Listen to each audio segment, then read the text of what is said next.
అందరికీ నమస్కారం. ఈరోజు కథ 'పెళ్లి దొంగ'. రచన మదనపంతుల చిట్టి వెంకట సుబ్బారావు గారు. ఇంకా స్టోరీలోకి వెళ్ళిపోదామా? అయ్యా సోమేశ్వరరావు గారు, 20 ఇత్తడి గ్లాసులు లెక్కకు తక్కువయ్యాయి. అన్ని చోట్ల వెతికాము. ఆ రోజు లెక్క కట్టి అప్పచెప్పాము మీకు. వీటి ఖరీదు మీరు భరించవలసిందే. మీరు ఇచ్చిన అడ్వాన్స్లో వీటి ఖరీదు తగ్గించుకుంటాము అంటూ కన్యకా పరమేశ్వరి సత్రం గుమస్తా చెప్పిన మాటలకు తల తిరిగిపోయినట్లయింది సోమేశ్వరరావుకి. ఈ మాటలు ఎవరైనా వింటే పరువు కూడా పోతుంది అనుకుని, ఈ ఇత్తడి గ్లాసులు ఎవరు పట్టుకెళ్ళిపోయారబ్బా? పనివాళ్ళు తీసుకెళ్లే ఆస్కారం లేదు. బయట పనివాళ్ళు ఎవరూ రాలేదు. మన బంధువులలో అలాంటి వాళ్ళు ఎవరూ లేరు. ఇంకా మగ పెళ్లివారు ఆ మాట పైకి అనడానికి వీలు లేదు. మమ్మల్ని అనుమానించవని దెబ్బలాడతారు.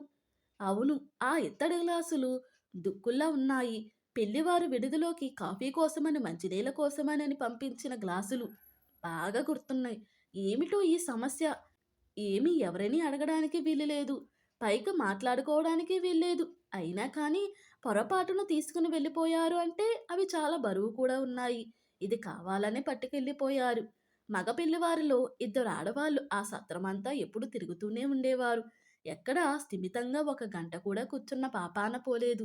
ఎప్పుడు వాళ్ళని వెతుక్కోవడమే. మరి వాళ్ళు ఎవరో ఏమిటో అలా అని ఎలా అనుమానిస్తాం? సరేలే, పెళ్లిలో ఇలాంటి నష్టాలు మామూలే అని కన్యాదాత సోమేశ్వరరావు డబ్బులు కట్టేసి బయటపడ్డాడు. అయినా ఆడపిల్ల పెళ్లి చేసిన తరువాత కన్యాదాతకి ఇటువంటి నష్టాలు మరీ భారం. ఏం చేస్తాడు పాపం? అలా బాధపడుతూ పెళ్లి అనుభవాల్ని నెమరవేసుకుంటూ ఒక పక్క బాధ్యత తీరిందని ఆనందంగాను, మరో పక్క ఇన్నాళ్ళు పెంచి పెద్ద చేసిన కూతురు అత్తవారింటికి వెళ్ళిపోయిందని బాధతోనూ నిద్రపట్టలేదు సోమేశ్వరరావుకి. సోమేశ్వరరావు ప్రభుత్వ కార్యాలయంలోని ఒక చిరుద్యోగి. నలుగురు ఆడపిల్లల తండ్రి. పిల్లలందరినీ పెద్ద చదువులు చదివించకపోయినా నౌకరీలో ఉన్నప్పుడే బాధ్యతలు తీర్చుకోవాలని గబగబా సంబంధాలు చూసి అందరికీ పెళ్లిళ్ళు చేశాడు. ఇదిగో ఇప్పుడు జరిగిన పెళ్లి ఆఖరమ్మాయిది.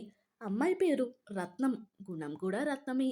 పెళ్లి కొడుకు చాలా పెద్ద కుటుంబంలో నుంచి వచ్చినవాడని, ఏదో చిన్న ఉద్యోగం చేసుకుంటున్నాడని, మంచి గుణవంతుడని తండ్రి చెబితే ఈ కాలం పిల్లలా కాకుండా పెళ్లికి ఒప్పుకుంది రత్నం.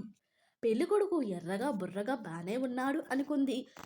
మగ పిల్లివారు ఆస్తిపరులు కాకపోయినా గౌరవ మర్యాదలు కల కుటుంబం అని, మర్యాద కోసం ఎక్కువ తాపత్రయపడతారని తెలుసుకుని తహతకు మించిన డబ్బు ఖర్చుపెట్టి ఆ ఊరిలో ఉన్న మంచి సత్రం విడిది కింద ఏర్పాటు చేసి ఎక్కడా మర్యాదలకు లోటు లేకుండా చూసి పెళ్లి జరిపించాడు.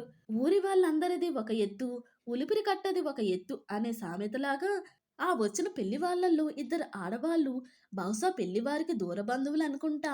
ఎప్పుడూ గదిలో కూర్చోకుండా ఆ సత్రమంతా తిరుగుతూనే ఉన్నారు. ఏమిటో వాళ్ళు విచిత్రంగా అనిపించారు. మళ్ళీ ఒక్కొక్కరు నలుగురు పిల్లలతో సహా మరీ వచ్చారు. అలా అని తంతులు ముగిసిన తరువాత పెళ్లివారు బస్సు ఎక్కి తరలి వెళ్ళిపోతూ రేపు జరిగే సత్యనారాయణ వ్రతానికి తప్పకుండా మీరు మీ బంధువులు రండి అని మాటి మాటికి చెప్పి బస్సు ఎక్కేశారు మగ పెళ్లివారు. అలా మగ పెళ్లివారు ఆహ్వానం మేరకు మర్నాడు భార్యను తీసుకుని మగ పెళ్లివారింటికి వెళ్ళిన సోమేశ్వరరావుని సాదరంగా ఆహ్వానించారు. అక్కడ కూడా ఇదే తంతు. ఆ ఇద్దరు ఆడవాళ్ళు అలాగే హడావిడిగా తిరుగుతూ కనిపించారు. సత్యనారాయణ వ్రతం ముగిసింది. ఊరు సంతర్పణ కూడా ముగిసింది. అయితే ఆ ఇత్తడి గ్లాసుల మాట మటుకు భార్యకు కూడా చెప్పలేదు సోమేశ్వరరావు. అయితే సోమేశ్వరరావు ఆ ఇద్దరు ఆడవాళ్లను ఉండబట్టలేక, మీది ఏ ఊరండి అని పలకరించాడు. మాది రాజమండ్రి అని హడావిడిగా సమాధానమిచ్చారు. ఇంతలో పెళ్లి కొడుకు తల్లి ఎవరో ఆవకాయ కుండ బద్దలు కొట్టేశారు. ఆవకాయ వంటిల్లంతా కారిపోయింది. కుండ నిండా ఉండాలి ఊరగాయ. ఏమైందో ఏమిటో అని గట్టిగా మాట్లాడుతున్న మాటలు వినిపించాయి సోమేశ్వరరావుకి. ఎవరంటే ఎవరైనా మొహమొహాలు చూసుకుంటున్నారు పెళ్లివారు. పెళ్లికి వచ్చిన వాళ్ళందరూ ఒక్కొక్కరు ప్రయాణాలు మొదలు పెట్టారు. ఆ ఊరికి బస్సు సౌకర్యం లేదు. ఎడ్ల బండి మీద 2 కిలోమీటర్ల దూరంలో ఉన్న ఊరికి వెళితే గాని బస్సు ఎక్కలేరు.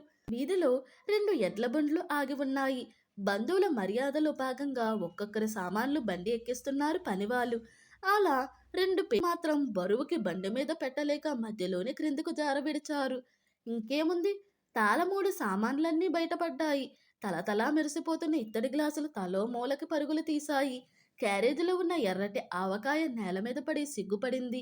అంతేకాదు, మిఠాయి ఉండలు నేల మీద బంతుల్లాగా దొర్లిపోయాయి. ఈ పెట్టెలు ఎవరివండి అంటూ అరుస్తున్నారు పనివాళ్ళు.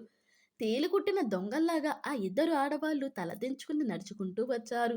ఇంతలో పెళ్ళికొడుకు తండ్రి గబగబా పరిగెత్తుకుంటూ వచ్చి, "బట్టల పెట్టెలో ఇన్ని గ్లాసులు ఉన్నాయేమిటా?" అంటూ ఆ గ్లాసులన్నీ ఒక దాంట్లో ఒకటి పెడుతూ, ఒక్కసారిగా ఆ గ్లాసు మీద ఉన్న కన్యకా పరమేశ్వరి దేవి సత్రం అని పేరు చూసి ఆశ్చర్యపోయాడు.